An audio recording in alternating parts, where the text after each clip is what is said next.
Good. All right, terrific. So I'd like to call to order a meeting for the Water Resources Advisory Committee, WRAC, for today, Wednesday, June 3rd of 2020. Our first item is determination of quorum and introductions.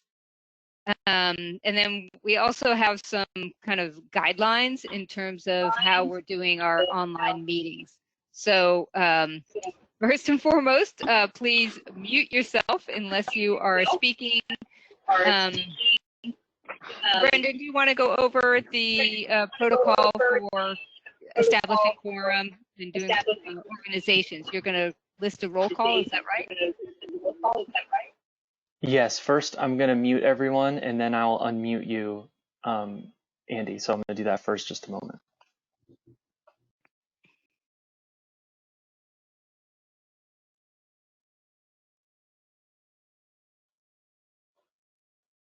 All right, thank you. So great. So Brendan, do you want to go over these items, the procedures here on how to comment, etc.? Yes, and I'm already experiencing some lag, so I'm going to try turning my camera off. But yeah, so okay. Just once again, we ask that everyone be a little patient and flexible as we try to go through the meeting today, and we do have a number of items on the agenda, and just asking for your patience and as we try to facilitate this again in this format. Yeah, so please mute yourself unless you're speaking. And when you do speak, please introduce yourself and your organization. There is a chat feature, which I think between Andy and I and Lucia, who's also with the county and in Water Resources, will be monitoring the chat. Similar to last month, we just asked if you want to speak, go ahead and drop a request in the chat and we'll go through those first, and then we will open it up to everyone else. We're gonna do a roll call attendance for the members and the alternates who are present. And then what we will do is we'll use that for voting. And so unless there's any other any comments, as we did last time, we would collect the opposed votes, collect the abstain votes, and then assume the other present agencies and organizations, the members, are a yes. If we need to do a roll call vote, we could do that, but this is the preferred way to try and save a little bit of time. And back to the attendance, we will definitely allow everyone else who's on the phone and logged in to introduce themselves if they want to. And for those who are on the phone, you can press *6 to mute and unmute. So again, that's *6 if you're only on the phone to mute and unmute. And great, thank you. We got a message from Nancy about audio. I don't know how to fix that.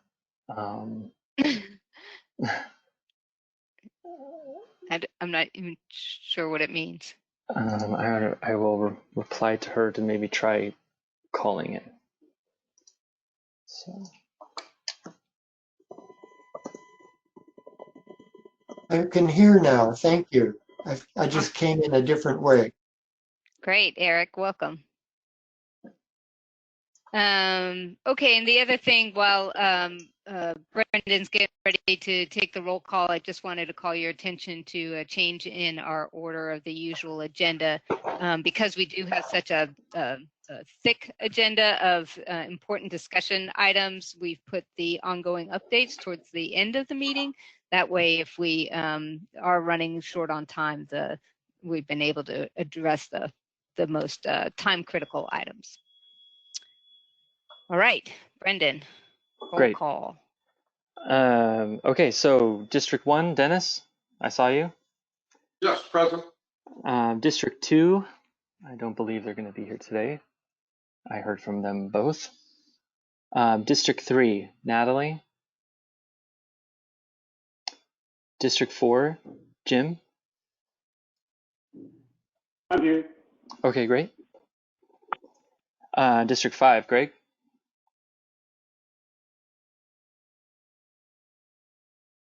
I know Greg's here. You're muted, Greg, if you're talking. Okay. Okay. Well, it went away. I didn't know how to unmute it. Oh, okay. Well, good. I'm glad we fixed that. Yeah, I'm here. Thank you. Ag at large, Kurt and George? I'm here, George Kendall, Great. on the phone. Thanks, George. Development at large? I saw Tim. I am here.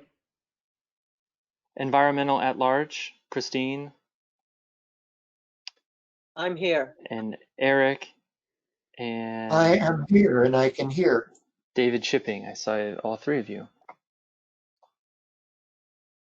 I'm here. Great. All right. Coastal San Luis RCD, Linda? Here. Okay. Upper Salinas, Las Tablas RCD, Michael or Tom?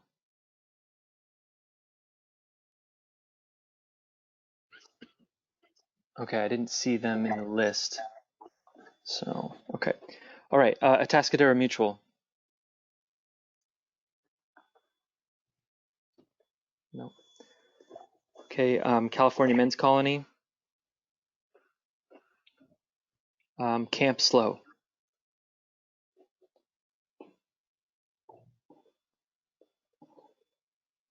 John, *6 will unmute you.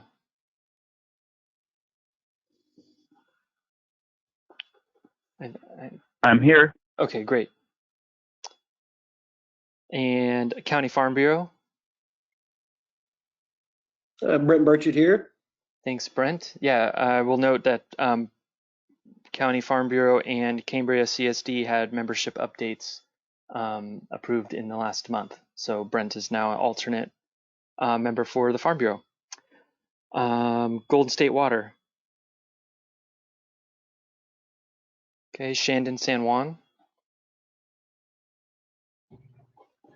Hi, Brendan. This is Mark Zimmer with Golden State Water. Sorry, Tony's not going to be able to make it today, so I'm joining in his place. Okay, great. Just thanks. Yeah, and unfortunately, you won't be able to vote on the Golden State Water's behalf, but I'm glad you're here. Correct. Thank you. All right. Okay, Shandon San Juan.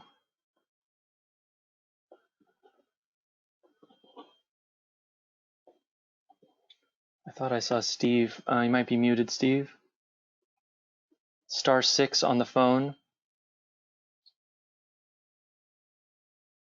I'm here. Yes, there he is. Okay, great. And Estrella El Pomar Creston Water District.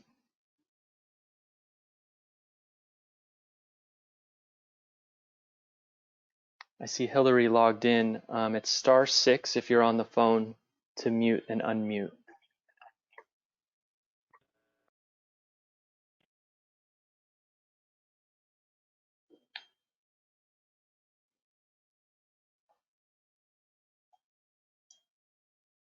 Let's counter is here. We see her logged on.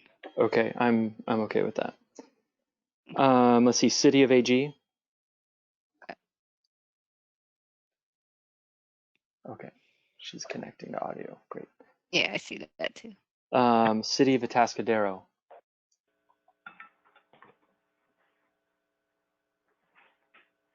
No, Charles. City of Grover Beach. City of Morro Bay. City of Paso Robles. City of Pismo Beach. City of San Luis Obispo. Here. Great. Avila Beach CSD. Brad? No. Cambria CSD. Ray Dienzo is here. Good to be back. Welcome back, Ray. All right. Heritage Ranch. Nope. Los Osos CSD. Ron Munn's here. Thanks, Ron Ron. Munn's here. Napomo CSD. Craig Armstrong's here. Thank you, Craig. Oceano CSD. Shirley Gibson here. Great. Thanks, Shirley. San Miguel CSD. San Simeon CSD. And Templeton CSD.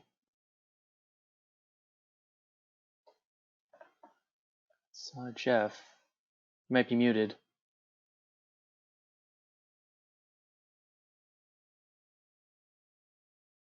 Here. Jeff English present. Thank you.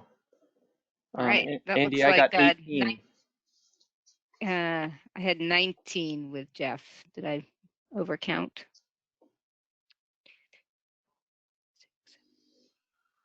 Oh, yeah. Yep, 19. Yeah, perfect, 19. Great, thank you so much.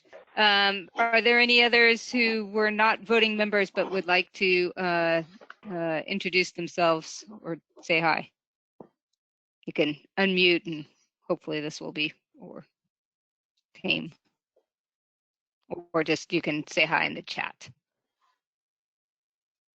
All right, great, thanks everyone.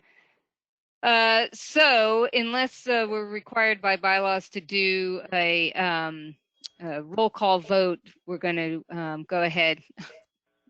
Hi, Cynthia. Glad you're here in the chat. We're going to go ahead and do voice vote. So the next item is approval of the meeting minutes from May 6th. And we're basically voting by assent. So so I'm going to ask for, if you approve, you don't have to do anything. And then I'll ask for opposed, and then I'll ask for abstentions. All right, so this is the meeting minutes for May 6th. Is there anyone opposed? Or, sorry, I should have asked if there's any corrections. Yeah. Corrections or comments on the meeting minutes? From staff, I noticed we did not tabulate the roll call vote for item 4, which was motion 2. It's in the column of the voting, but those numbers weren't translated over into the summary of the vote. So I will be adding those back in, or not. I will add those in. Great, thank you. Yeah. All right, so now we have meeting minutes as corrected. Any other comments, corrections? Okay, so we're assuming folks are a yes, unless, is there anyone opposed? And then anyone would like to abstain on the record? Abstain. Oh, and say your name. Ag at large, George Kendall. Okay, thanks. So one. Jeff English abstained. I wasn't present at the last meeting. Okay. Thank you, Jeff. And George? And Ray Dienza from Cambria abstained, please. George and Ray. Okay. Anyone else need to abstain? All right, so I have 3 abstaining, no opposed, and the rest are yes, so that carries. Correct. All right. So our next item is the consideration. Sorry, let me get to that item. Yes, thank you. One moment. Consider recommending revisions to the WRAC bylaws. The recommendation will be consider recommending revisions to the WRAC bylaws to the Board of Supervisors. So this would be a recommendation. And Brendan, can you please introduce the item? One moment. Courtney is asking about a second on the motion to approve the minutes. So my understanding of items that are already agendized actually don't need a motion and a second by Robert's rules because they were put on by the ad hoc. So, or not the ad hoc, but the executive, the chair and the vice chair as voting members establish the agenda, and therefore that's at least 2 members that want it approved. I know we don't often practice it that way in person, but having spent a lot of times with Robert's rules, that's my understanding. Okay. Yeah, the bylaws don't say anything about this, like that kind of like what to do exactly to approve the minutes. So I'm okay with that. And especially it's a monthly item for us. So, Yeah. Okay. Thank So you, though. yeah, And on Steve to, wonders if we have a vice chair, and that's Eric Greening. Fair question. great. So item 3, considering revisions to the bylaws. So I kind of went through this a bit in the staff report, and to summarize, we had an item in our last meeting and for recommending an applicant for environmental at large, and there were questions, about conflict of interest or about elected officials representing other groups. I thought, we didn't necessarily try in the meeting go through the answers to those questions, and I don't think, I didn't know those answers. And so after the meeting, I took the questions, the application, our bylaws, and me and Courtney, my manager, we met with county council to go through like, hey, the WRAC, we had this discussion happen. There were questions about conflict of interest, about different things. What do we do from here, and what applies, what doesn't apply. And because from where I'm sitting, like that's a significant question that shouldn't be ignored. And so we met with county council, and there were kind of 2 results. The first result was that in general, under state law, advisory bodies aren't subject to conflict of interest laws. But however, the second thing that came out was that the bylaws are, to use our council's terms, inconsistent and ambiguous about elected officials representing other groups as a member or alternate on the committee. And so I worked with our county council and developed some bylaw updates to facilitate the decision that was made by the committee at our May meeting. So what's presented are the changes to the bylaws that would need to take place in order to clear up any gray, any ambiguity and inconsistency for an elected official of one member agency for that individual to serve as a member or alternate for another group, another WRAC committee member. And so it kind of leaves, I think we've left the individual conversation, and now we're in a more philosophical conversation, about updating the bylaws to make it expressly clear that the committee, I guess, wants to allow this, or wants to, allow this moving forward. That's the best way I can put it. So that's where we are. And so again, I presented these updates and worked with county council. There's a clean version, and there's also a blue line, not a red line, a blue line version that was all in your packet for review ahead of time. And again, in order to facilitate the decision by the committee in May, this would have to be approved. These bylaw updates would need to be approved by the Board of Supervisors at a future meeting. So there's my introduction.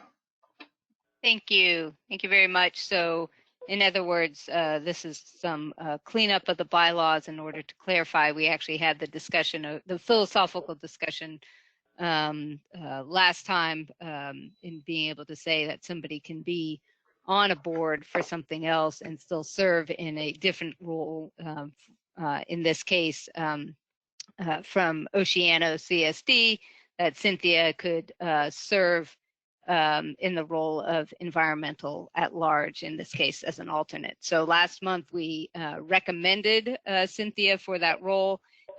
We did talk about it as a potential concern, so I want to thank Brendan for following up and seeing that indeed there was some ambiguity. So this is a bylaw cleanup to provide that clarification. So with that, I'll open it up for questions and, well, let's see, any questions of staff before we get to actual deliberation? Okay, seeing none. Any comments or discussion? Yes, this is Christine. I thank staff for following up on this. I think that County Council concurs with pretty much what we at the WRAC decided on for our own thoughts last time. I appreciate this. It's more than a cleanup. It's really an extensive explanation, which I think probably is important to a lot of other groups too. And it's good that we checked into this. And if there are no any objections, I'm going to move the approval of the new language in our bylaws. I will second the motion, and I agree that I think it's very needed clarity. It's not a conflict of interest as long as everyone is clear on who is being represented by any given person. And certainly when we have a lot of people who are wearing a lot of hats, there's a conflict. Great, thank you. All right, so we have a motion from Christine and a second by Eric. Well, I don't know how to do it. Just speak. Oh, I have something to say. Sure, Yeah. absolutely. I was just going to I'm say, sorry, any I'm discussion? having a hard time. I have a comment thing, but I obviously am not getting through. Anyway. Yeah, sorry, state your name. Sorry, state your name, please. Cynthia Shipping, representing the Coastal San Luis RCD. And Ron, Thank I'm going to out you. I should have mentioned this last week. Ron is also a director for the Coastal San Luis RCD, but he's on the board representing the Los Osos Community CSC. So we already have a situation that was an example last month when we were voting, that we have 2 members from a board on the WRAC already, and one of them represents the board, the other one is representing another organization. Great, thank you, Linda. Is the Linda? May I ask a question? Andy? Yes. Yeah. Linda, is the RCD board elected? Yes. Okay. We are elected, and if we're not elected, then we're appointed and approved by the Board of Supervisors. But the RCD is a special district, and when there is an open position, and if there's more than one person that wants that director position, then it has to go to a vote. And the last time that happened was in the 1990s. All right, thank you for that. I'm So this seeing is Steve Sinton. Can you hear me? Yeah, thank you, Steve. I was just going to call on you. Okay. Great. So I sent in a proposed edit, and here it is. I don't know whether staff had a chance to look at it and whether they agree with it or disagree with it. I just wanted to put it out there. I tried to simplify the language. Yeah, thank you, because good Lord, what a bunch of legalese. I know. Brendan? I'm a lawyer, but I still didn't like it. Yeah, so here's the shorter version. Let's see. You have to have the red line up or people won't know what I did. Yeah. I'll go back to that.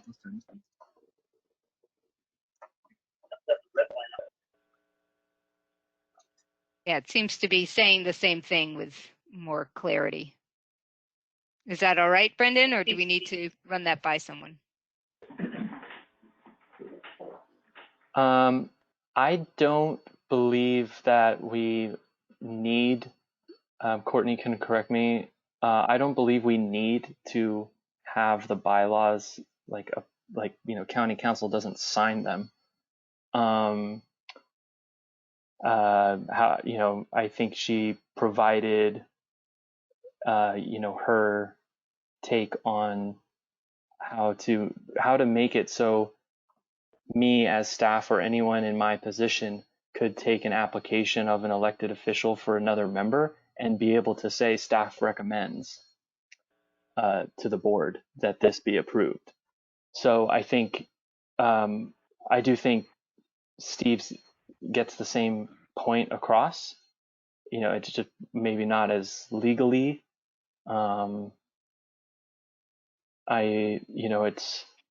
It still has the main points, I believe, that the main edits. So there's my comment. All right. So The any objections? I'm going to go the other way. Any objections to the modified language? You can As either a chat second, or speak up. I would ask the maker of the motion whether the maker of the motion is ready to shift the motion to Steve's language. Good point, Eric. Thank you. Thank you, Eric. Yes, I had my mic on to just exactly do that. I thought that this was a lot of language, given that we have a pretty simple kind of language in our bylaws, generally speaking. I think Steve has done a good job of editing this. It says what we need it to say. And as the maker of the motion, I amend my motion to accept the language that's been provided by Steve in place of what was provided by staff. And I will second the revised motion. All right. So just for that one paragraph. Awesome. Any other comments or discussion or questions? Yes, this is Jeff English with Templeton, and I can't support the proposed changes to the bylaws unless there's some opportunity for the agency that person is representing to object to the person that's participating. One, I want to thank staff for doing a lot of work on this. You did a great job, but I can see circumstances under which a person who is on an existing board may participate in the WRAC and essentially vote against and negate the vote of that agency. And so unless there's an opportunity for that agency to object to that person's participation on WRAC, then I can't support this as written. We had that exact thing happen, and then we had a vote, and the objection was definitely heard. It was discussed, and then the vote took place. Do we need something that explicitly states what already is the case, which is that anyone can make an argument either direction on any proposed nomination or any proposed motion? I think that's a given, Eric. I think that you are correct in that the question that was just asked was well addressed by the group last month, and the group decided that, in fact, what now is being put down in language for our bylaws is what we believe in, that any person who serves on any group or board is not forbidden from representing some other group or interest or agency on our committee.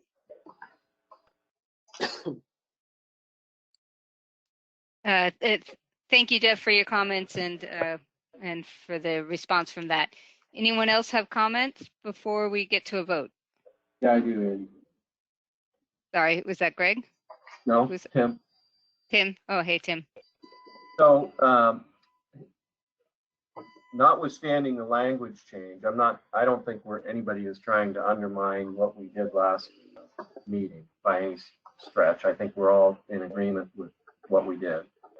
But when I look at the language, the one thing that kind of jumps out at me is that what we've done is we've focused on members being able to be represented, be on the WRAC and be members of multiple agencies or groups or whatever, but it's not really clear whether or not, let's say that you're on the Cambria CSD and you've got a representative that is on the part of the Cambria CSD on environmental at large. Can you still have another representative that is Cambria CSD? And it starts to get a little bit muddy as far as, the representation and the equitability of that representation when you start kind of fracturing out how many people you can have on on representing different factions of the WRAC. In other words, what if you had, 4 different people all from one CSD, but they were all in different groups representing different groups? Is that okay? That to me seems a little bit dicey, honestly. I guess, and I'll certainly let others chime in on this as well. And then I kind of want to wrap it up because we do have a lot of other items on the agenda. So I think it's also important to note that all of these, the at-large positions in particular are going to get voted on by the rest of WRAC and still have to go to the supervisor. So it's not unfettered.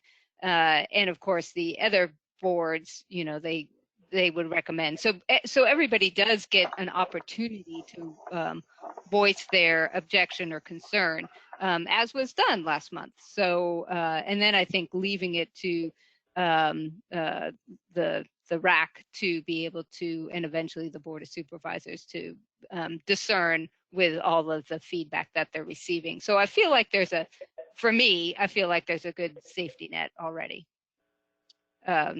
cooked into this. I'll good comments. comment. Tim, I believe we would start the CSD in your example. The CSD with 4 members in varying groups would have I believe it's a Brown Act issue. There would be a quorum present of that CSD. So there would, I don't think we would get to that point because it would create a lot of issues for that CSD. If they had 4 board members showing up at one place, or 3 even, if it's a 5-person board. So other limitations come into play there. Well, they come into play, except that we might not realize it, and then all of a sudden, have this untenable situation where if everybody's comfortable with it, I can tell you that for me, it seems a little sketchy just because we don't have, maybe we should have some little blurb in there about, as long as it's not in violation of the Brown Act or some kind of, I don't know what I need Eric's help on that kind of stuff. But to me, it seems like there's potential for us to kind of step on our own foot. But I mean, if everybody's happy with it, I'm fine. Well, an example of where this is not a Brown Act violation, this morning, all 5 county supervisors, or at least 4 of them, were present at a meeting of the Regional Transit Authority and the Council of Governments. They were not required to notice it as a meeting of a quorum of the Board of Supervisors because it's a completely separate agency, which happens to include them all. Same thing with the Integrated Waste Management Authority, Air Pollution Control District. So there are lots of precedents for what would normally be a quorum of one body functioning as part of another body without violating the Brown Act. I agree with that's a good point. Eric.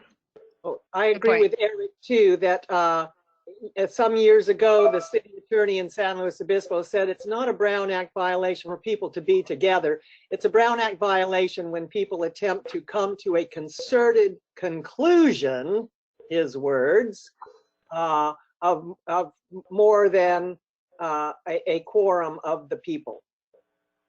All right. So unless there's some other dire comment, I think I'm going to go ahead and move this one along. last call, critical question. Okay, terrific. So once again, I'm going to do this kind of shelter at home process for a vote, which is assuming folks are in favor. But now would be a good time. I'll call first for oppose, and then I'll do abstain. So those opposed, please state your name and that you're opposed. Jeff English, TCSD, opposed. Thank you. Shirley Gibson, OCSD, I'm opposed. Thank you. Andy, I think I'm going to have to go opposed. So Tim, That was and Tim. development at heart. Yeah. Thank you. Yeah, Andy, Yeah. this is Greg Graywall. I'm opposed also. Okay. Thank you, Greg. Any others? All right. Any abstentions? Just not particularly how we do things.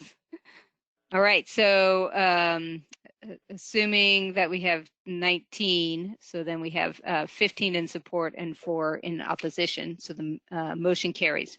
So both items will go to the Board of Supervisors, our recommendation for the individual that we did last month and the bylaws at the same time. Andy, Thank you. I would like to say that appreciate Brendan looking into that. That was big help. Yeah, I agree. Thank you. Okay. Great. And just for the record, I saw Anthony Lindstrom join the meeting prior to when we took a vote. Oh, okay. Anthony, are you there for Golden State? I am there, but I missed the whole discussion. Okay, I'm gonna note you just as abstain. Is that or? That's okay. I just wanted to make sure I recorded that correctly. I don't think you were here for the motion, but you were here for the vote. So I just want to make sure I have that right. Ugh. Thank you. Okay. All right. Yes. So we'll move on, and we close this. All right. Thank you. All right. So the next item, agenda item 4, is consider recommending adoption of the 2019 Integrated Regional Water Management Plan. Brendan, all you. Yes, it is. All right. So let's see. Where are we on time? Okay. I had prepared a brief presentation, so I'm going to go through that. I can go through that here, and let me pull that up.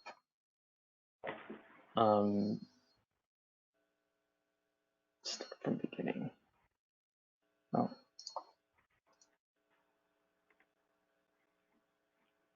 Okay, so I'm going to fly through this, and please feel free to ask questions at the end, and we will go from there. So, all right. So this is the 2019 Integrated Regional Water Management Plan, IRWM for short.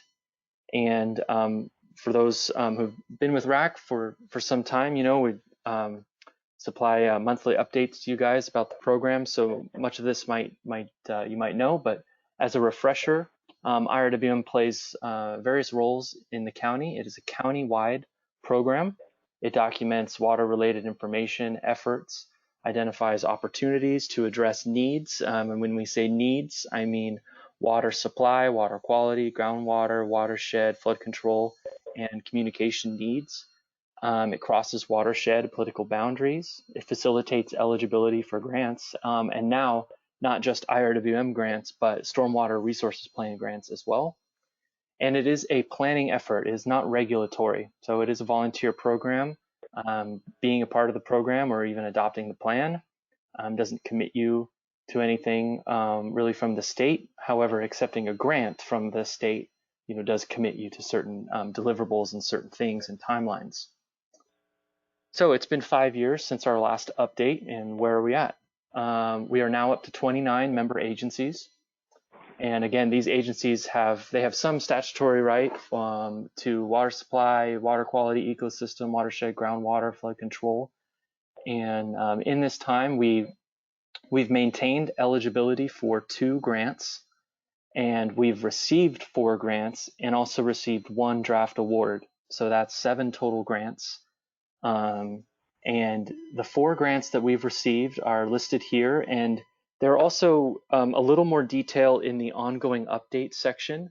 If you want to see more about these projects and where they are, there's a little bit additional info in the packet. Otherwise, these projects and these grants aren't the point of this presentation. If you'd like to know more about that, feel free to contact me and I'd be happy to go through it. But just want to highlight, these are the grants we've received the last 4 years after the adoption of the 2014 plan, and it's about $11 million in grant funds going all around the county: Templeton, Heritage Ranch, San Simeon, Oceano, kind of all over. So those are just a little sampling there of the locations. The 2 Prop 84 grants are closed out, and the Prop 1 planning grant is also closed out, and the Prop 1 disadvantaged community involvement grant is still open. It's supposed to close next year, but I think DWR is going to extend it a year or 2. So for the most part, those are done. So why update the plan? Since the 2014 plan was released, we had the passage of Prop 1 in 2014 and an update to the California Water Plan in 2016, and that brought about updated guidelines from the state. So we have to update the plan to maintain program eligibility, which makes us and our county and all of our RWMG members eligible for Prop 1 grant funds, both for IRWM and stormwater grant program. We've updated the goals and objectives with the latest regulatory changes, including SGMA and some of the drought planning efforts that took place. We've updated data sources, references, project lists, criteria for evaluating projects, and financing strategies with all the most up-to-date Prop 1, Prop 68, and other state programs. How did we get here? Since the guidelines were released by the state, we've had 13 RWMG meetings, 8 regional workshops, 1 climate change specific workshop.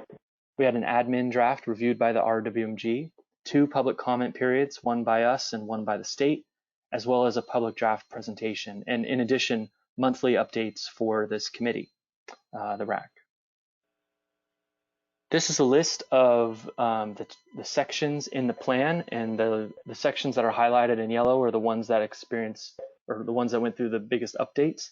And those updates were detailed in the staff report, and there's also additional information on the website. But these, as an example, the project review process was a year-long process with the RWMG updating those that process. Climate change went through, I think it was a solid 6 to 8 months of surveys, culminating with the workshop and identifying and prioritizing various vulnerabilities around the county, for the effects of climate change. And so again, those are detailed in the staff report, and for time, I'm not going to go through each of them, but can speak more if you want. So what does readoption mean? And I wrote readoption here because it's kind of a weird thing. Like, we already have adopted the 2014 plan, but adopting the 2019 plan is a requirement of the state. They want plans adopted about every 5 years. It is a compliance with the Prop 1 Round 1 grant. So we have a draft award for the Prop 1 Round 1 grant for $3.3 million, 6 agencies, and adoption of this plan is required for us to accept that grant. Adopting this plan will keep us eligible for future grant programs with the state, including IRWM and stormwater. It is a cooperative effort for integrated water resource planning, and it contributes to a healthy and livable community. So where are we in the process? This morning, the RWMG recommended to the Board of Supervisors to adopt the plan. And now here today, we're here at the WRAC for the same recommendation. And we're tentatively scheduled for the board in July. and then it will go to member agencies in the fall to adopt the plan as well. And then what does IRWM look like after plan adoption? We are going to have a couple things we're targeting for the second half of this year. Includes a review of our prioritized vulnerabilities. We're going to do some full project list maintenance. We're going to generate a monitoring report as defined in the plan. This is a look back report of all the what the projects, what objectives and goals the projects that have been funded through the program. What have we met? What kind of water quality improvements? What water supply improvements, flood control improvements have been made through this program? And we've not really generated a report like this to the date, and so we're going to be working on that here in the second half. And then we're also going to prepare for the next implementation grant round, which is expected to come out next year and will be about $3.2, $3.3 million opportunity for projects in our region. So with that, staff is asking asking RAC consider recommending adoption of the 2019 IRWM plan to the District Board of Supervisors. And I have my contact here and Lucia's contact for questions, and that's my presentation. Great, thank you so much. Huge effort. All right, any questions for staff? Either speak up or comment. Yeah, Brendan, this is Greg Graywall. Yes, sir. The turnout for CSA 23, what was that?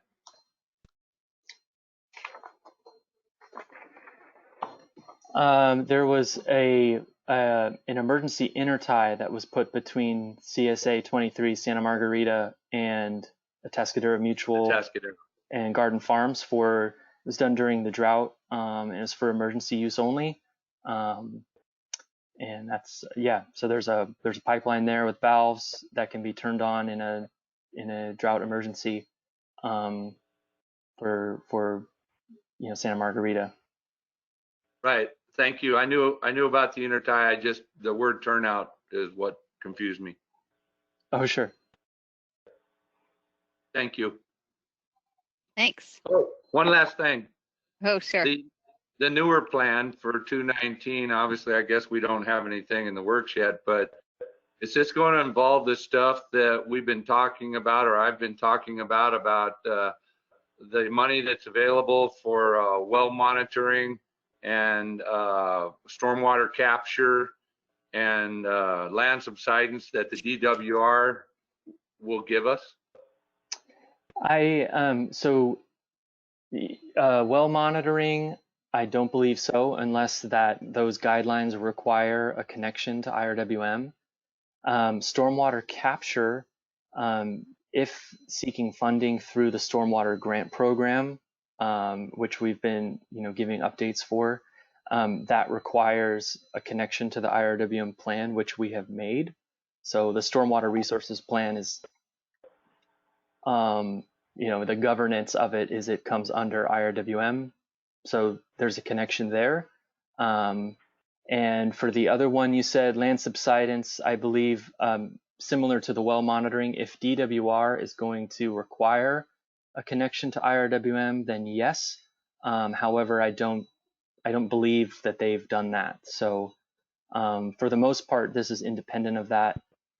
Now, that being said, those projects could qualify for IRWM grants, but this IRWM is not a requirement for those things to move forward. Thank you. Can you get more than one grant for a same project? Yes.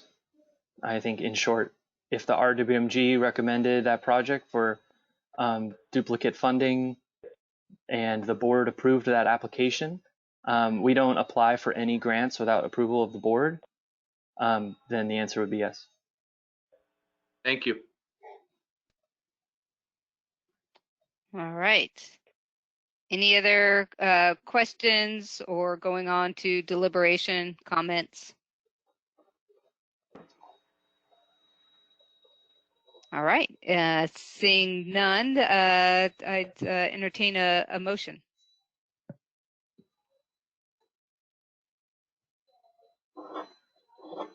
This is Christine. I move that we forward with the WRAC's approval this recommendation of adoption onto the Board of Supervisors. Thank you, Christine. Do we have a second? Second by Jeff English. Thank you, Jeff. Thanks, Jeff. All right.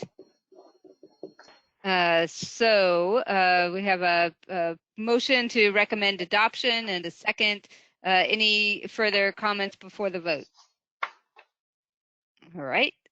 Seeing, hearing none, we're again going to assume all in favor, but now is your opportunity. Anyone in opposition, please speak up or note in the chat. All right, seeing none. And then any abstentions? All right, motion carries. Thank you so much for that, Brendan. I was kind of blown away how much is in there. I hadn't really realized. Awesome, thanks. Okay.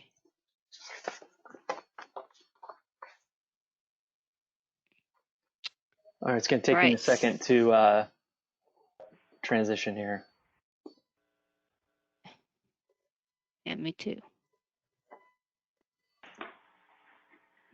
All right, so item 5 is consider recommending the district enter into a funding agreement with the Central Coast Water Authority to participate in a state water project management tools study.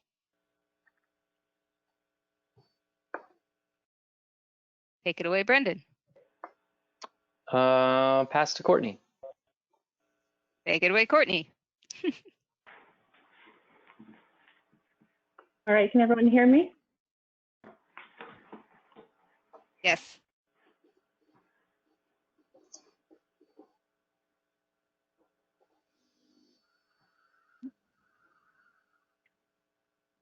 Andy, can you hear me now? Yes, we can hear you. Okay. Can you hear us? All right, well, I'm back about state water. Yeah, I can hear you. Can you hear me now? There might be a delay. We hear you now. We didn't good. for a while, but we hear you now. Okay. Well, this is the first of a couple of different decision points for state water that I wanted to go over with the WRAC. The first is related to the water management tools amendment to the state water contract. So I'll go ahead and go through the information for that. Next slide. Oh, just a second. Okay.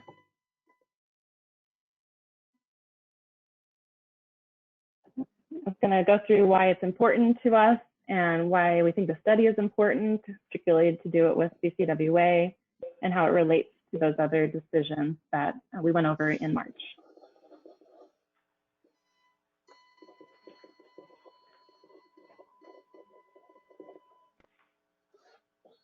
Go to the next slide.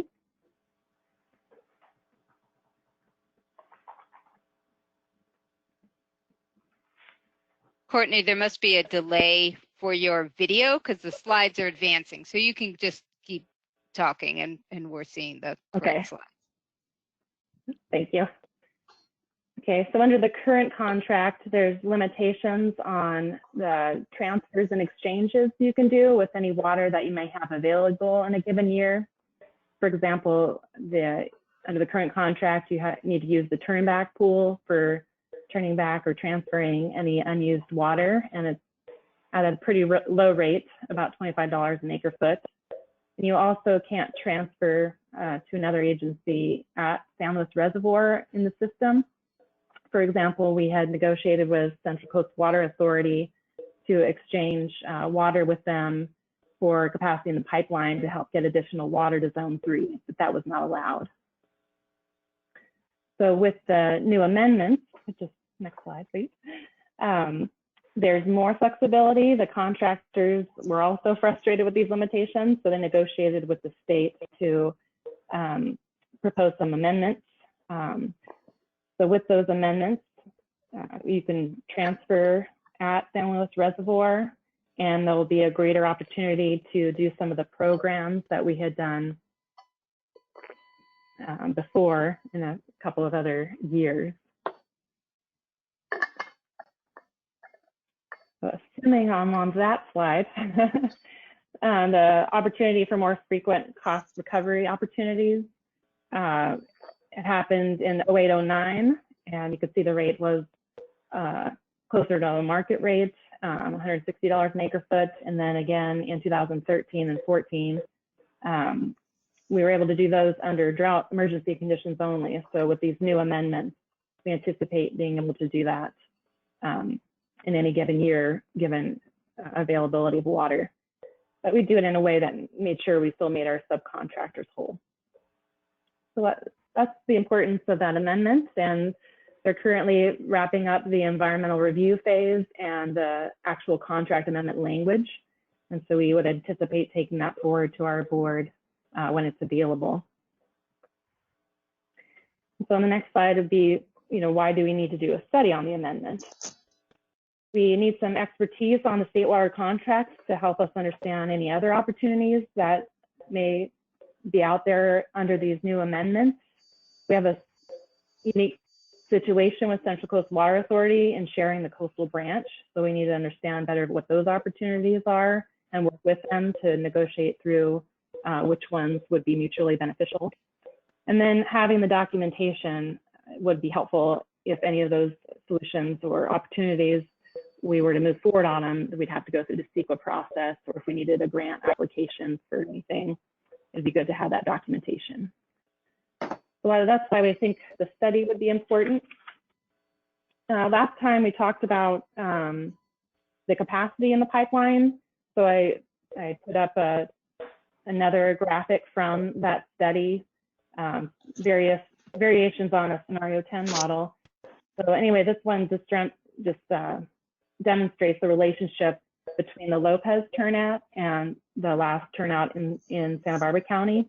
The more you try to push through to Santa Barbara County, the less you can get out of the Lopez turnout and vice versa. So that's another important thing to look at with CCWA is how do we optimize the use of that excess capacity in a way that's mutually beneficial. So on the next slide, it talks about the various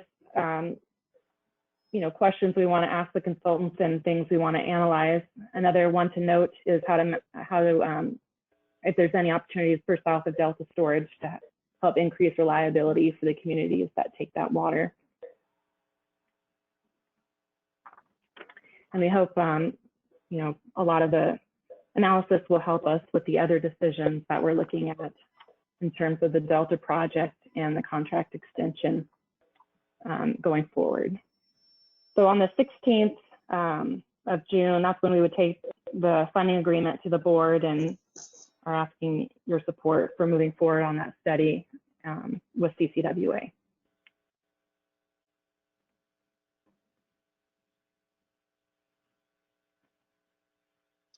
All right, Courtney. All right, thanks.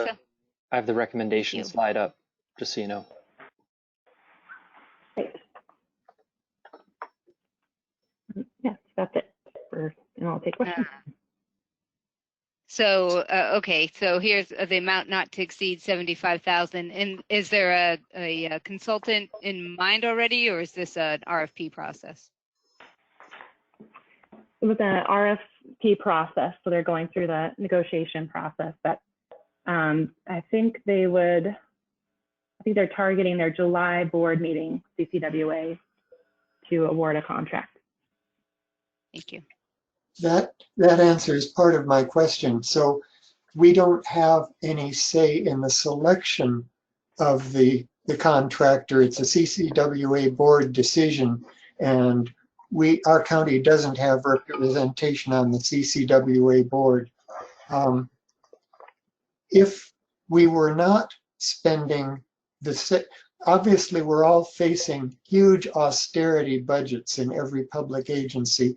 If we were not going to be spending the $75,000 on this, is there something else that might have been in mind for it? And then a final question for now is looking at the draft working document for public discussion.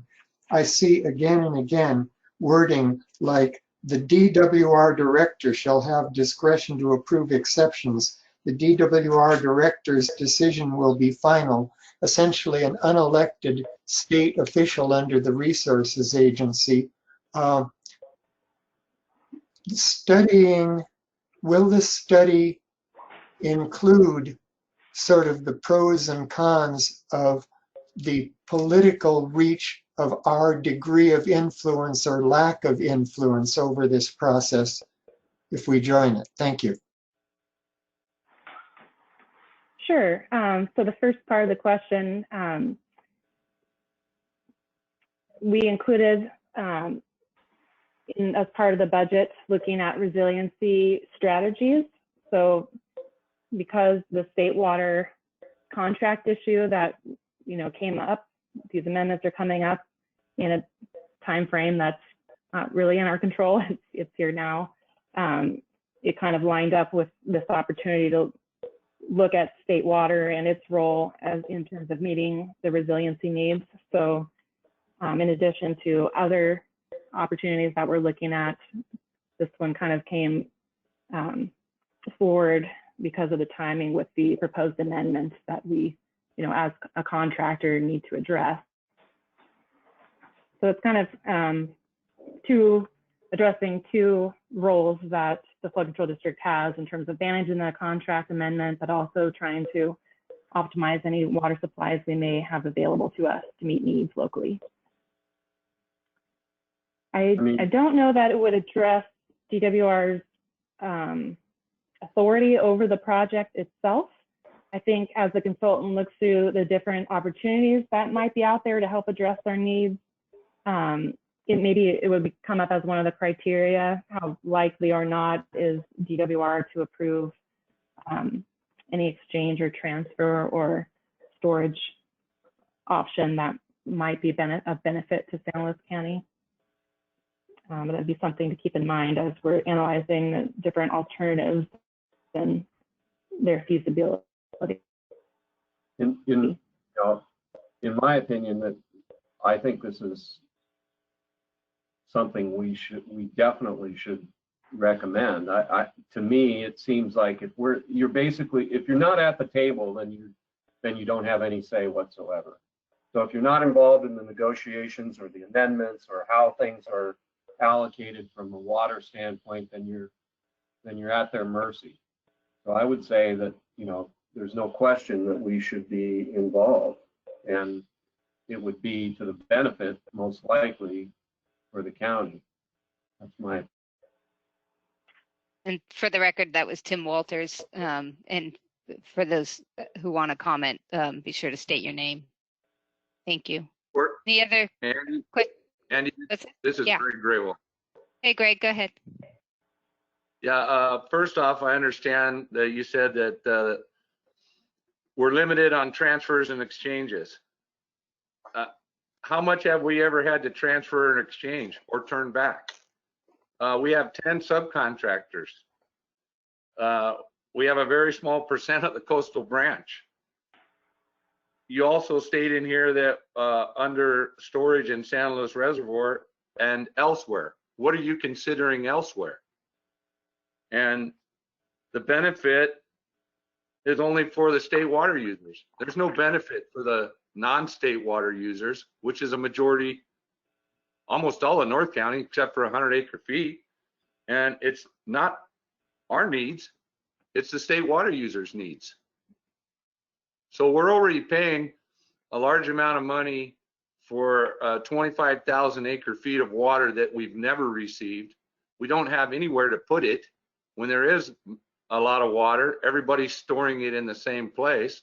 And I want to know if this is going back to the 2008 water banking study that we keep trying to figure out a way to take over the North County's basin to store water to sell to other people. Okay, I'll take those one at a time. So I think you had talked about how much we had to turn back. So over the last, I think it's the last 10 years, I think last time I showed a graphic of years in which we had water that we weren't able to store or use, and that added up to about 55,000 acre feet. So those are, that's the, when those years happen, that's part of the study is how can we either transfer it to get some cost recovery or going to storage, which was the next thing you said.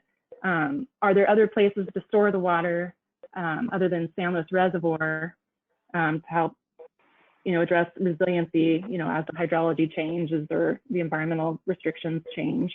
So that would be another part of the study is understanding where there's other storage opportunities in existing storage programs that are connected to the State Water Project.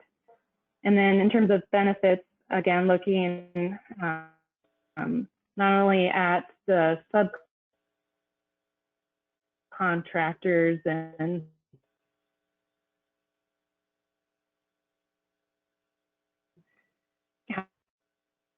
Courtney, how to utilize sorry. Courtney, you're breaking up a little. these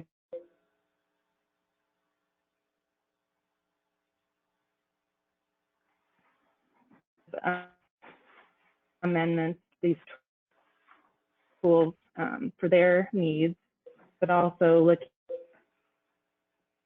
at opportunities to use extra capacity in the pipeline to meet any other needs.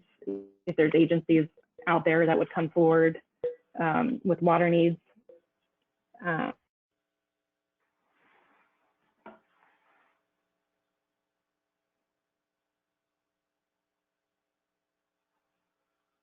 Andy, this is Greg. I know. Did we lose her? I don't know, but part of the problem is, okay, there's no infrastructure in North County to take any state water anywhere except down the coastal branch to South County and all the way to Lake Cachuma. So if the 10 subcontractors want to get into a contract to get more water and work out a deal with the CCWA and the users of state water, that should be something that they should do.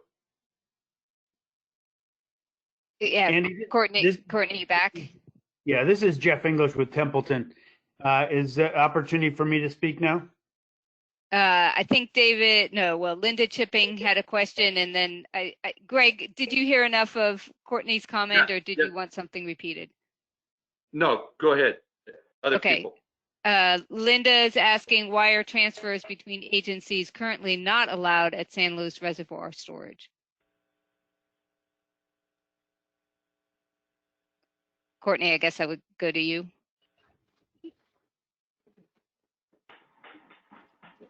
No, she's apologizing. She's not connected very well.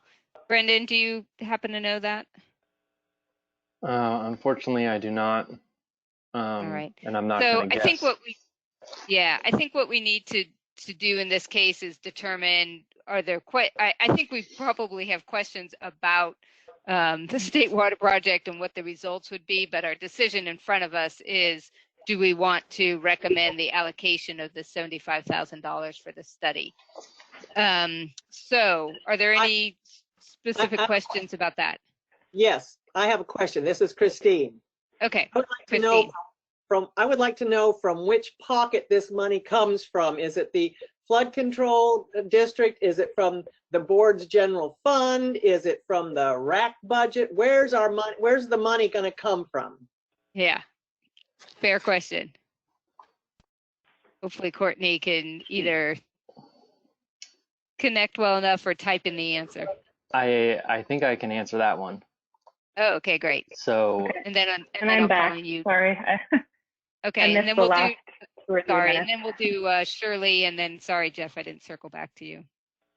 Christine, this 75,000 is a split between the flood control district general and the and the state water contractors. So it's not all coming out of the county. The state water contract, the subcontractors are contributing. Thank you. All right, Shirley and then Jeff English, if he still has a question. Hi, thank you. This is Shirley Oceano, OCSD. And we really support this because I think the more flexibility we have, the more we can try to look for more storage and have cost recovery and supply reliability. So we're in support of this. Thank you. Thank you. And Jeff, if you still want to comment? I do, and I would like to echo Shirley's comments. Somebody mentioned earlier, this is a window of opportunity, and we need to take advantage of this window of opportunity. We need to be at the table. During the last drought, the county had excess water that could have been delivered to some of the South County agencies if we had some capacity in that pipeline, and we didn't. And so this is critical. There are creative ways in which we can trade water within the county, and it just gives us another tool that we need to have in our arsenal to deal with water shortages in the future. And we'd be remiss if we weren't at the table and didn't have an opportunity to be creative with water and water transfers that we don't have now. So I'm fully in support of this. Templeton's fully in support of this. Great. Thank you for your comments. All right. Andy, Andy, Greg, one last thing. Okay. I am not in support. I will tell the 5th District Supervisor what I feel about this. And it's basically because, again, we've been in the state water project for many, many years. We've never received what we should have received for what we've paid for. And when everybody gets water, everybody has water. That's why there's no place to store it. If the state would have finished the storage facilities that were needed for the state of California, we wouldn't be in this situation. And the subcontractors or anybody that's going to use the state water should be paying the $75,000, not the rest of the taxpayers. Thank you. Hey, Greg, this is Jeff English again. Let me give you an example of how we can store that water. This water can be, and Courtney, correct me if I'm wrong, it can be delivered through the Zone 3 pipeline, and that those agencies in the South County can use that water, and then water that's in Lopez that can be saved and stored there. So we're essentially transferring storage from San Luis to Lake Lopez. And that impact is on many agencies within our county. And so we need to look at this as a kind of a global issue in our county. And I know there are opportunities within this that we just need to take advantage of. So I think this does allow for us to be creative with storage as well. Well, that's why I said these 10 subcontractors with the project, they should be funding it because they're storing it. They shouldn't be the rest of the county taxpayers that get no benefit. That kind of comes to one of my questions. Have all of the contractors formally acted to pay for their share of this, and was their share premised on the assumption that the county-wide taxpayers would also take a share rather than collectively by acre foot? And then the other question relates to the form of our alleged seat at the table. I'd like to know more about what kind of a seat we actually would have at the table when the study is supposedly complete. Does the county have any approval authority over it, or only the CCWA and the DWR?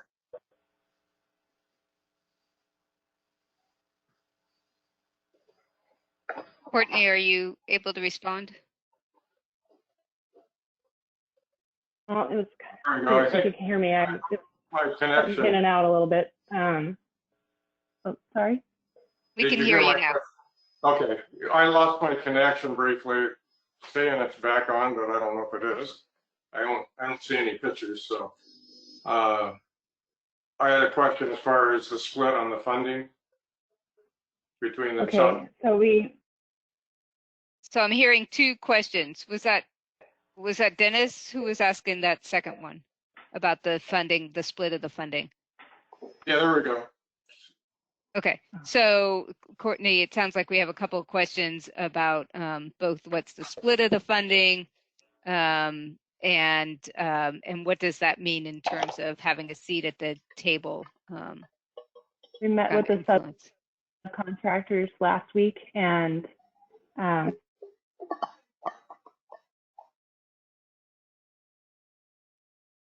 sorry, if you're not speaking currently, if you could mute yourself, that would be helpful. All right. We're just not able to get Courtney with any kind of consistency. This is Shirley Gibson again with Oceano. At our Zone 3 meeting, as I understand it, the 37,500 would be split between the 11 subcontractors and divvied up per table A percentages. And so, I also want to mention that I think we need to keep our option open. And one of the things the Delta Conveyance Project addresses is supply reliability. So I think we need to look at the big picture long term. Thank you. Am I hearing that some of this is a study of the Delta conveyance? Because that didn't appear in writing, but of course it's a concern in the back of my mind. Is that your understanding? Yeah, I'm not saying that. I'm just commenting that, you know, there's the bigger picture to look at. Thank you. All right. You know, Andy,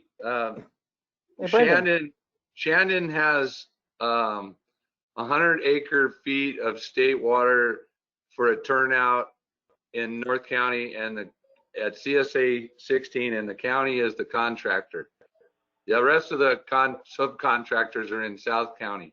Over the last 3 years, that's entered in the annual report that was just turned in, that's a draft, they used 140 acre-feet over the 3 years and not the 300 that was available. Why are we trying to get more state water when you don't use the state water we get right now?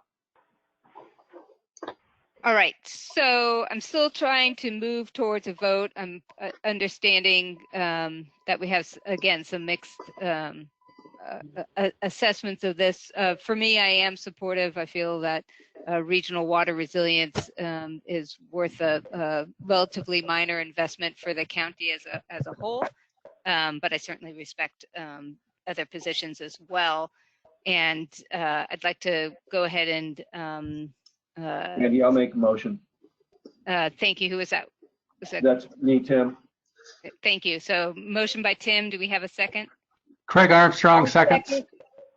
Craig is the second. So the recommendation, as you can see, to recommend to the board going forward with this contract. Let's go ahead and try. I don't have a super good sense about the mix of this, so let's go ahead and try with the assumption that that this is a yes vote, and but if you are opposed, please go ahead and speak up now or enter into the chat. The 5th district is opposed. Excuse me. Eric Greening, no. Okay, so Eric, no. Greg Graywall, 5th district, no. Okay, Greg, no. Dennis Laux, 1st district, no. Thank you. Okay. Okay. So the any abstentions? All right. So motion carries with I think we're up to 20. So 17 yes and 3 no. Assuming if you do have to check out, please let me know. That's what I have, Andy. There's some, okay, great, thanks. So there is some chat, public comment from let's see, a response from West Thompson that SLO County will have a voice on consultant selection for the study. So thank you for that. And then John Hollenbeck has a public comment as well, which you're welcome to Should we read. not have taken the vote until we took public comment? Sorry, I'm not, I do this all the time. I don't really tend to differentiate comment from board comment. John Hollenbeck, would you like to say your comment out loud? Or is that kind of just for information? It's not necessary that I say it out loud, other than historically the county has had opportunities for water that they continued to pay as a general population until they were able to realize a true project. And once that occurred, then the benefactors became the financial resource for that. But up until then, the general populace of the county, and my example that I gave was Nasamena Water Project, had county decisions in either the 60s, 70s, or 80s, 90s said, well, why are we spending this money? We can't use the water. Then here in the 2010 and 20s, we wouldn't have that resource available. So I just point that out, that sometimes you have to continue stringing along funding something until the opportunities ability to be utilized becomes realized, in which case then you can find the actual benefiting zones that can financially pay for it. That's all I wanted to chime in. All right, thank you. All right, we're going to go on to the next item. This is item 6. I want to note we're about 20 minutes behind schedules, but we're still well within our window. So just kind of a heads up that the ongoing updates, et cetera, might be a little bit compressed. So the next item is item 6, provide feedback to the County Department of Planning and Building on revisions to the District 2 2016-2018 Resource Summary Report. Hello, this is Kylie Hensley from County Planning. Can you all hear me? Yes, thank you, Kylie. So thank you for the introduction. Next slide, please.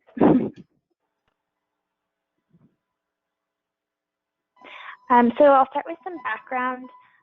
The Resource Summary Report is a document prepared by County Planning. It's intended to be informational to alert the Board of Supervisors of existing and forecasted resource deficiencies. It assigns a level of severity to different resources, either level 1, 2, or 3, or no level of severity. Level 3 indicates the highest level of concern, and the Board of Supervisors may choose to implement policies or programs to address the identified problems, but the report itself is not a policy document. And I'm also briefly going to touch on some changes proposed to the Growth Management Ordinance as it relates to a growth rate for Los Osos. And the Growth Management Ordinance establishes an annual growth rate for new dwelling units. Currently, the ordinance requires 2.3% maximum increase in new dwelling units countywide, 1.8% annual growth rate for the Nipomo Mesa, and 0% for Cambria. And those are based on water supply constraints. The ordinance exempts affordable housing, ag worker housing, ADUs, and replacement dwellings as well. Next slide, please. The Resource Summary Report for 2016-2018 was approved by the Board of Supervisors last March, but they drafted District 2 sections based on concerns with the Los Osos water supply section, specifically concerned that it didn't reflect the most updated information. So I'm going to provide some background on development in Los Osos, just to provide some context. The level of severity designation will be concerned Sorry. will be considered. Yes. Kylie, sorry, just pause. Can everybody please check to make sure your mute is off? Everyone except Kylie. We're hearing a little bit of background noise. It'd be great to be able to hear. So please check your mute. Thank you so much. Okay, go ahead. So just providing some background information about development in Los Osos, because we did update the Los Osos water supply section. So the Los Osos community plan and the habitat conservation plan will be brought to the Board of Supervisors for consideration this year.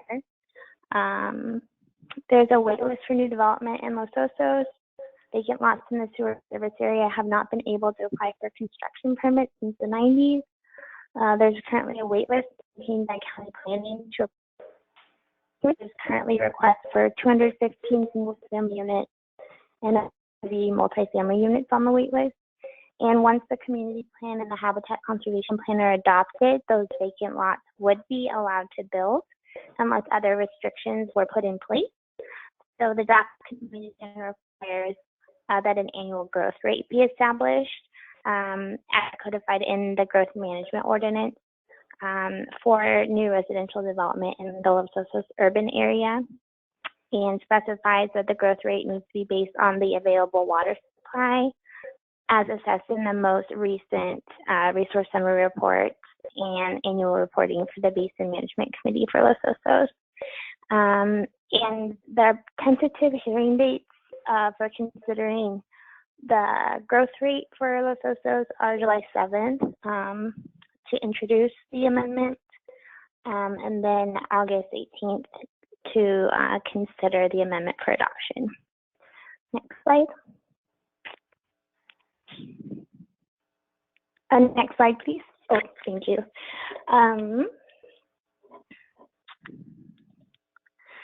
So as I touched on briefly before, the 2016-2018 Resource Summary Report was adopted by the Board of Supervisors last March, but they extracted the District 2 sections due to concerns about the water supply sections.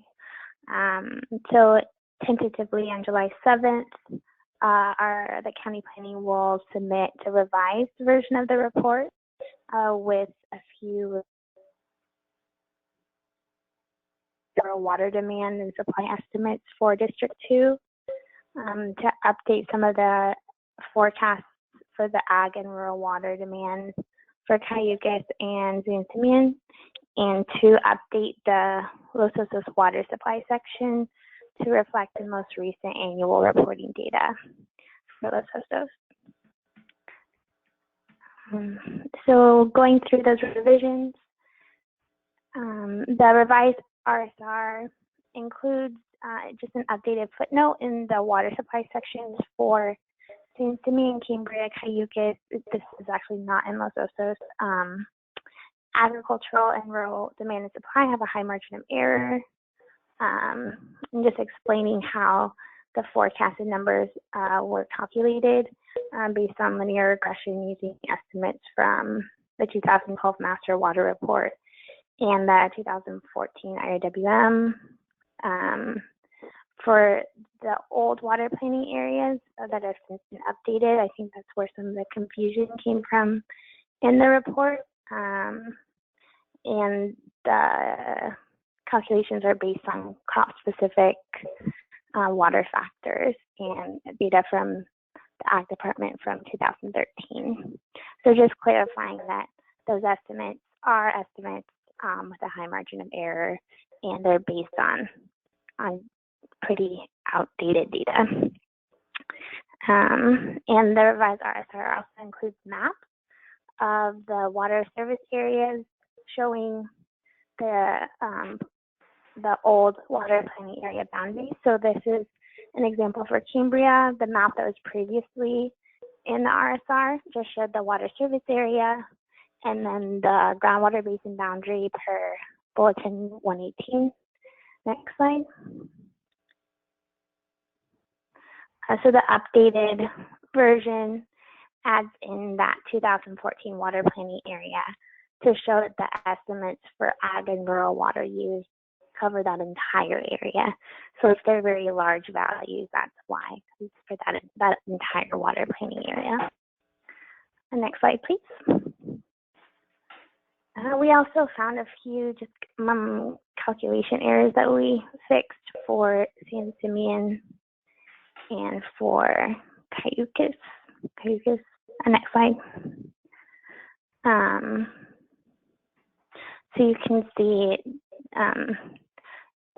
just making sure that the numbers align with the linear regression model. Next slide.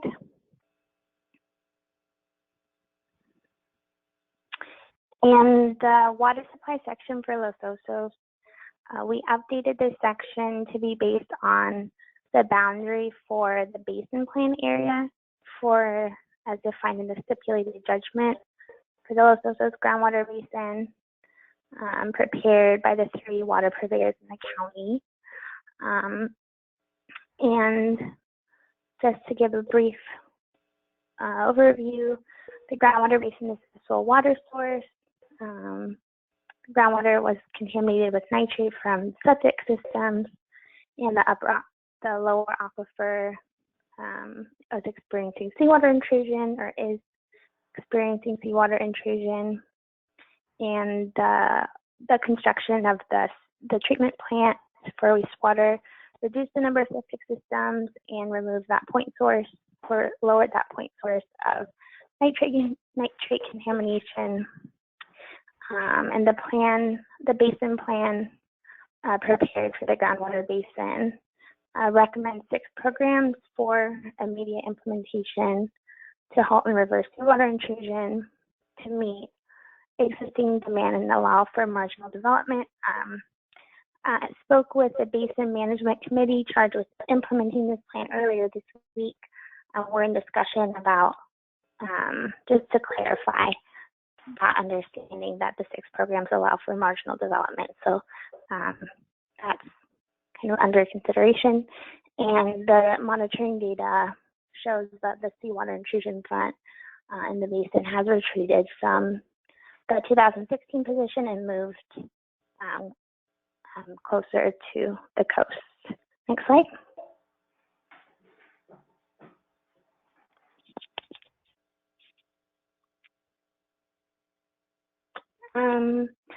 So just to briefly walk through the different basin plan programs recommended for immediate implementation.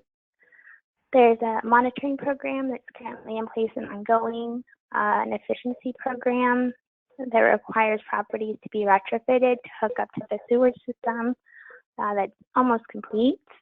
An urban water reinvestment program that supplies treated wastewater to leach fields to produce a mounding effect to push back the seawater intrusion front. And there's also infrastructure programs to construct new expansion wells and to assess drinking water quality. And the program status in the report is based on the most recent monitoring data from the Basin Management Committee. Next slide.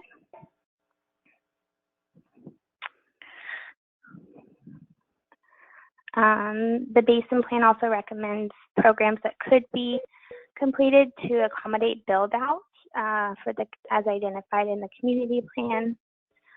These have not been completed yet, but they would construct new nitrate removal facility and shift production wells inland and into the lower aquifer to reduce seawater intrusion. Also offset agricultural pumping with treated wastewater and potentially include supplemental water sources to offset pumping. And the Basin Plan includes adaptive management provision that allows the committee to modify the programs. So the report recommends a level of severity 3 for those water supply, even though the conservation programs decrease demand. All of the programs have not been completed that were recommended for immediate implementation. And so this is a conservative recommendation, and it may be revised down as the programs are completed. Next slide. And based on the recommendation in the resource summary report, the growth rate for Los Osos is proposed to be 0% until the 6 basin plan programs are complete, and then 1.3% based on compounding annual growth rate for the build-out dwelling units over a 20-year period, prioritizing the existing wait list in Los Osos to be reviewed annually based on annual reporting. Next slide.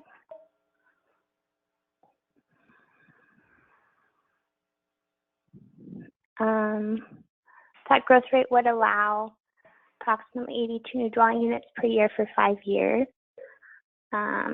resulting in 420 new units over a 5-year period, an estimated increase in 63 acre-feet per year of water demand. And this would allow all of the waitlist dwelling units to be built by the end of year 5. Again, we're discussing this last bullet point with the Basin Management Committee to make sure that there's clear understanding of what the monitoring data is showing, but based on the initial estimates in the basin plan, this proposed increase is within the margin, the sustainable margin to allow for marginal population growth based on the available water supply. If you have any comments, you can email them to me. The public comment period closes June 26th. Tentatively, the Board of Supervisors hearing for consideration for the adoption of the growth rate is August 18th, and the submittal of the revised RSR is July 7th. Great. Thank you so much, Kylie.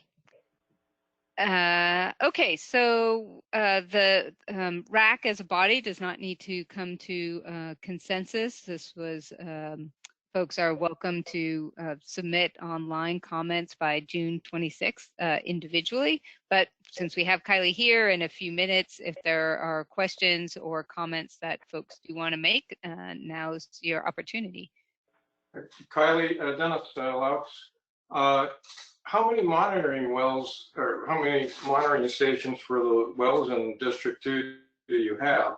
It seems with saltwater intrusion being obviously a serious issue, do you anticipate there'll be more monitoring so you can better control either saltwater intrusion, the water use, or having to turn down in order to manage the water resources in District 2? It would seem that you have to have a pretty good handle as far as what your well depths are and how much water you have available. Is that part of your plan to have additional monitoring stations so you can better manage your District 2? Thank you for that question. Just to clarify, county planning does not maintain the monitoring wells. Those wells are maintained by the purveyors or public works, or and the Basin Management Committee is charged with implementing the basin plan and preparing the annual monitoring report. So our planning documents are really relying on the information available from the Basin Management Committee, and as we review their annual data with them, discussion, the feedback that we've gotten from the committee is that that in the ongoing monitoring is really essential to verify the projections in the initial plan. And I can't speak right now to the specifics of the number of monitoring wells, but it's all available in the most recent annual monitoring report available on their website, and Ron's on the call from Los Osos CSD. So if we really want to get into that much detail in this call, he would probably be able to speak to that better than I can. But to align the planning documents with that need for ongoing monitoring and adaptation, that's why there's the conservative level severity 3 designation, the highest level, because there is that a need for ongoing monitoring to verify the program effectiveness and the available water supply. And then the growth rate, planning believes it's a pretty conservative growth rate based on the existing pumping levels, and based on the basin plan documents, but it would be reviewed based on the updated monitoring data. So as new wells were brought online, that information would be considered and the growth rate could be adjusted accordingly. Does the county track the well levels? I guess is the short answer or short question. Oh, the Basin Management Committee prepares an annual monitoring report that shows well level data, and it shows and models the position of the seawater intrusion front based on different monitoring wells in the different aquifers, and their adaptive management. They're identifying additional wells to bring online to provide more accurate data. Okay, thank you. Could I chime in a second? Dave Chipping? David Chipping, go ahead. I was plowing through the associated attachments, and obviously they thoroughly defend the maintenance of LOS3 for the basin. But it is somewhat illogical that, for example, in 2017, the supply rate was okay, and then not okay, and then at 40 acre-feet per year use in 2018 less, it was okay. So in terms of the water balances in the equations, a 40 acre-feet determination about whether you're good or whether you're bad does seem somewhat illogical. But when you compare this with the fact that we are actually going to start adding people to a system that already flashes in and out of being unsustainable on a year-by-year basis, I don't understand the rationale of this.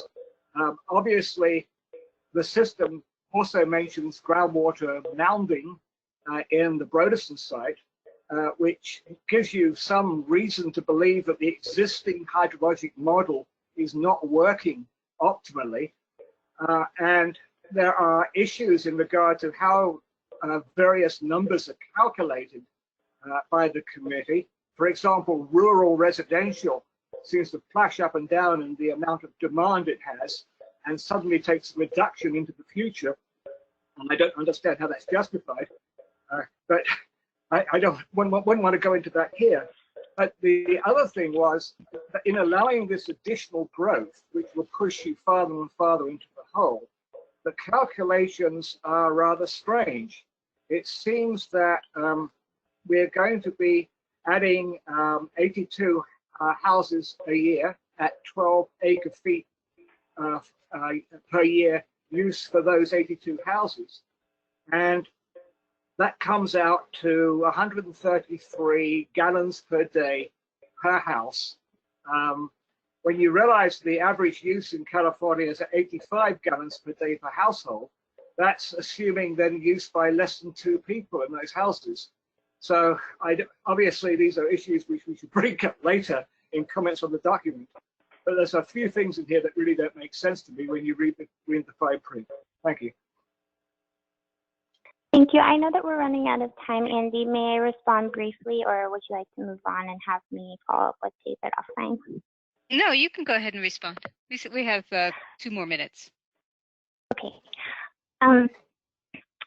So to clarify, the proposed restrictions on growth would actually prohibit new development with a few exceptions until additional basin plan programs were completed, at least 2 expansion wells to shift production inland to allow an increase in pumping to not contribute or further seawater intrusion.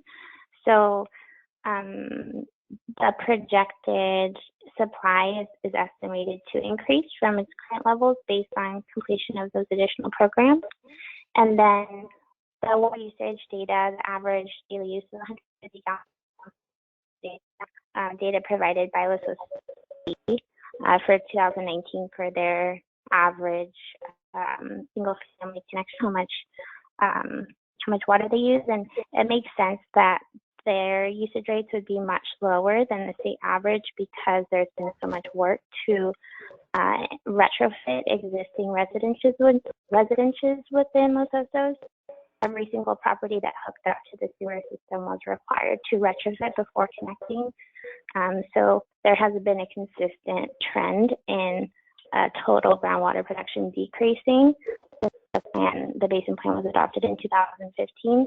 So to me, looking at the data, it doesn't seem like it's arbitrary. 1 year it's good and 1 year it's bad. The basin plan set a target goal of using 80% or less of the estimated safe yield. And from 2017 through to 2018, they dropped below that level and stayed below that level. So as those additional programs are completed over the next few years, if the ongoing monitoring could show that trend in production basing, that's what we're projecting, and that's why we're proposing that growth rate of 1.3% after those additional programs are completed with verification. And if monitoring data shows an uptake in the use, then that growth rate would be amended based on that monitoring. All right, thank you for that. We do need to wrap up. Is there anybody else who has a pressing, burning question or comment? Quick one. The determination of the level of severity is based on projections some distance into the future as to whether a problem will arise. My question is, to what extent was climate change taken into account in making those projections? And if so, what assumptions about climate change? Yes, thank you.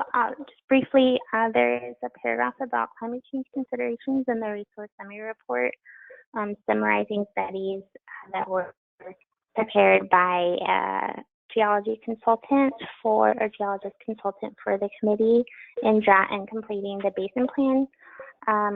It looks at the effects of decreased precipitation, increased temperature, and sea level rise using the medium risk scenario from the 2018 guidelines for the Ocean Protection Council. And a detailed report is available. It's listed as one of the sources in the resource summary report from 2012, I think, is the basin modeling for climate change impacts. So if you wanted to look up that source, you can see the detailed study.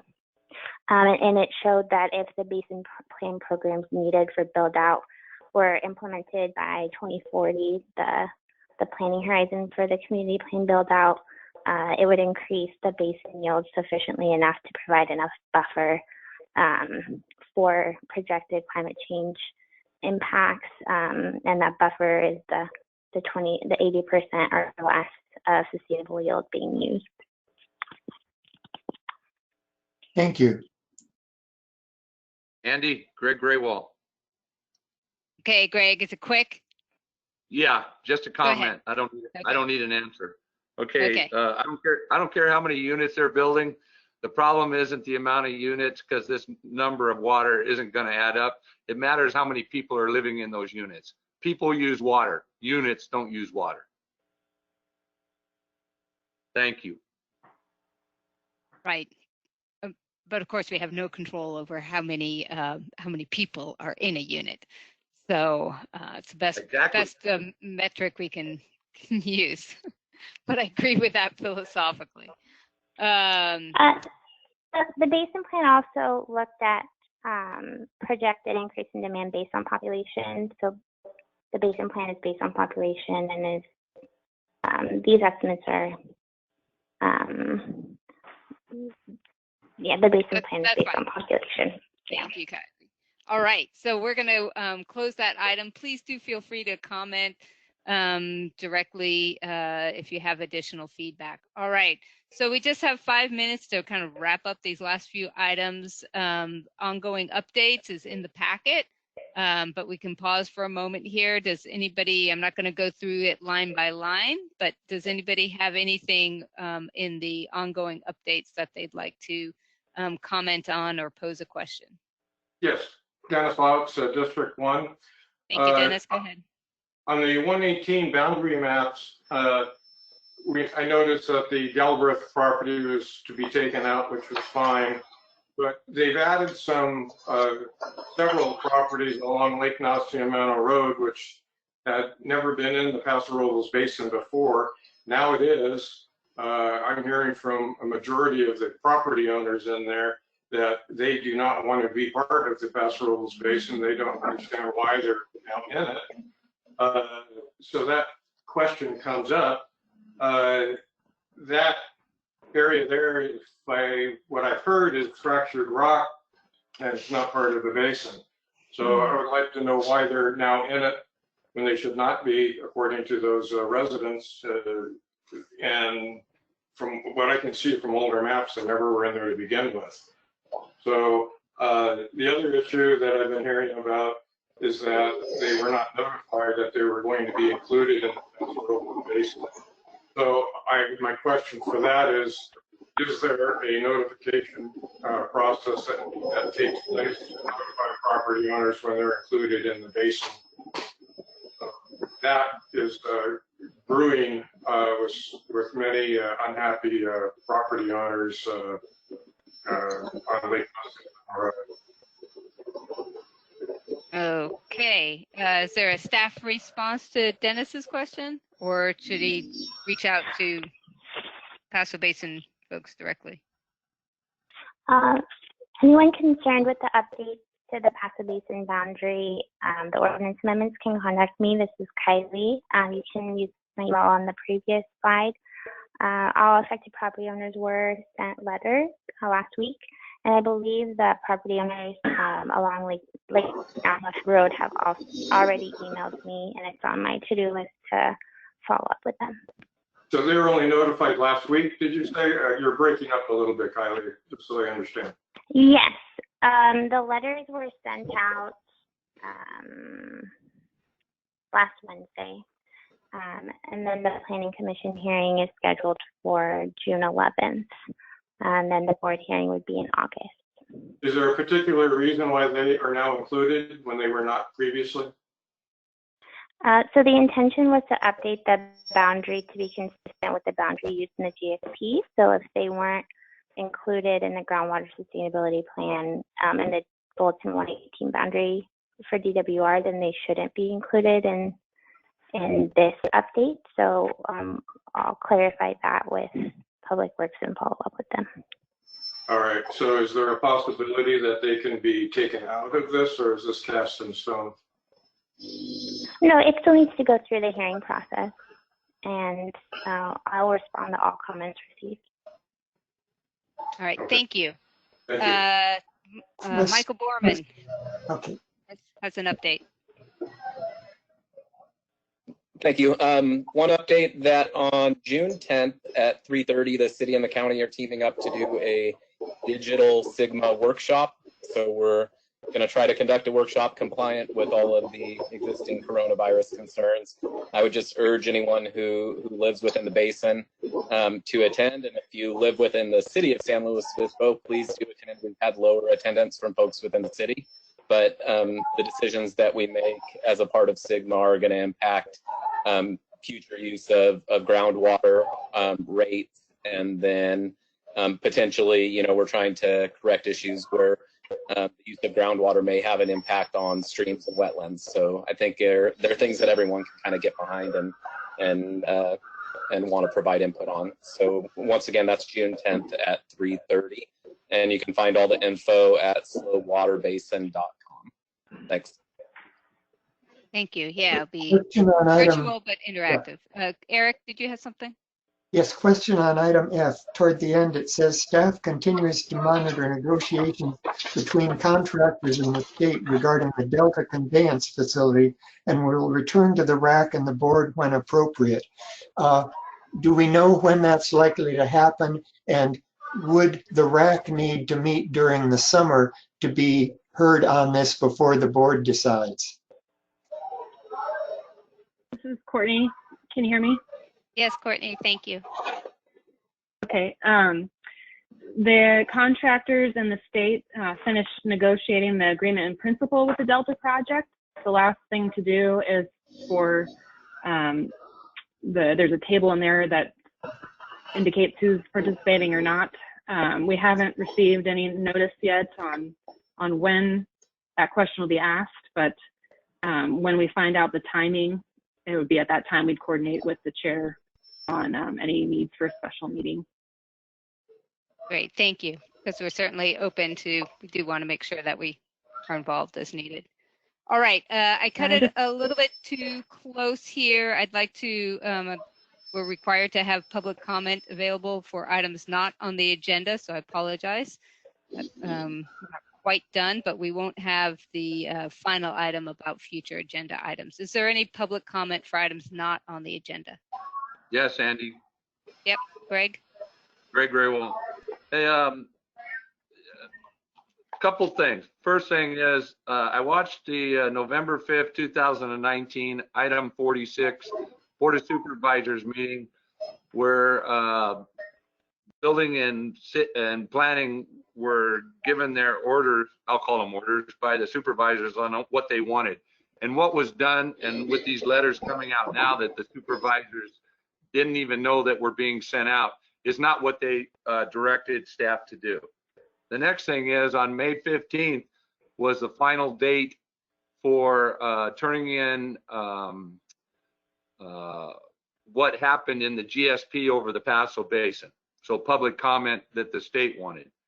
And just to note, I made my comments directly about what was in the GSP, and the public director of Public Works for the city of Paso Robles answered his questions to against me, not against the GSP. And I found that very inappropriate. There was mention here earlier by one of the commenters about when we were talking about the future of state water, how the future of Nacimiento water. I want everybody to know this. The city of San Luis, or the city of Paso Robles, had an opportunity over the last 3 years in this plan that was just turned in to use almost 19,500 acre feet of water. And they chose to use 5,000, which means they beneficially wasted 14,500 acre feet that would have not been pumped from the basin if they had used their Nacimiento water first. This is a major part of the problem. And when I hear somebody talk to me about best management practices, and I see that kind of wastefulness, this is what I don't understand. Thank you. Thanks, Greg. Anybody else public Andy, comment? Yeah. Andy, this is John Reed with Camp San Luis Obispo. I found what appears to be an error regarding the reservoir update on page 42 of the packet, the lower portion of page 42. It looks like the dates are identical. They're both May 25th, 2020 for the levels at Nacimiento, San Antonio, Lopez, Santa Margarita, Whale Rock, and Twitchell. So I believe the number on the bottom should be 2019 in all cases. Yeah, that's correct. Yeah, good catch. They should be 2019. Those are 2019 values. Yeah. I wasn't predicting. I wasn't predicting the future there.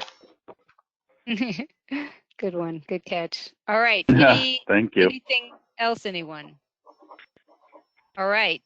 With that, again, thank you everyone for your patience. We do traditionally take the summer off, and so we'll convene if we have to for something urgent. Otherwise, our next meeting would be, we'll adjourn to September 2nd for regularly scheduled meeting, September 2nd, 2020 at 1:30 p.m. and we'll just see teleconference or in person. All right. Thanks, everyone. Appreciate your time, and we'll talk to you soon. All right. Thank you. Thank you.